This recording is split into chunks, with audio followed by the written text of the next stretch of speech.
போன வீடியோவில் beetroot, carrot, கொத்தமல்லி அது பூரி எப்படி செய்வதுன்னு போட்டிருக்கேன். இப்போ தேய்ச்சி எடுத்து நம்ம எண்ணெயில் போட்டு நம்ம எடுக்க போகிறோம். கேரட், பீட்ரூட் சாப்பிடாத உங்கள் வீட்டு குழந்தைங்களுக்கு நீங்கள் இந்த மாதிரி பூரி மாதிரி செஞ்சு கொடுத்தீங்கன்னா உண்மையிலே நல்லா சாப்பிடுவாங்க.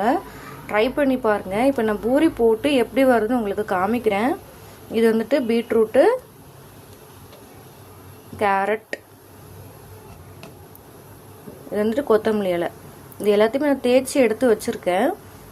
நீங்களும் ட்ரை பண்ணி பாருங்கள்.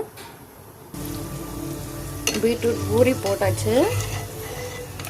பாருங்கள் எவ்வளோ அழகா புஃபி வந்திருக்கு. நல்லாவே வெந்துருச்சு.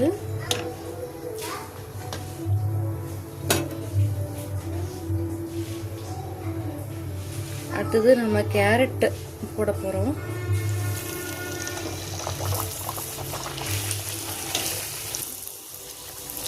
எப்படி புஃபி வச்சு பாருங்க.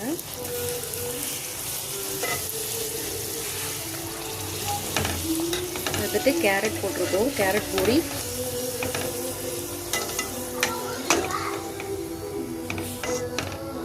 அடுத்து வந்துட்டு புதினா இலை பூரி போட போகிறோம்.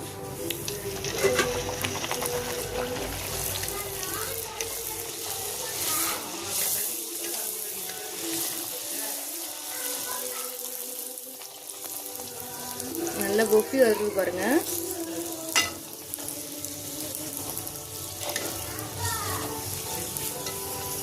இதெல்லாம் எதுவுமே சேர்க்கவே இல்லை. ஒன்லி புதினா ஜூஸ் மட்டும் தான் சேர்த்துருக்கோம். உங்களுக்கு 3 பூரியுமே சுட்டு காமிச்சிருக்கேன். நீங்களும் ட்ரை பண்ணி பாருங்க.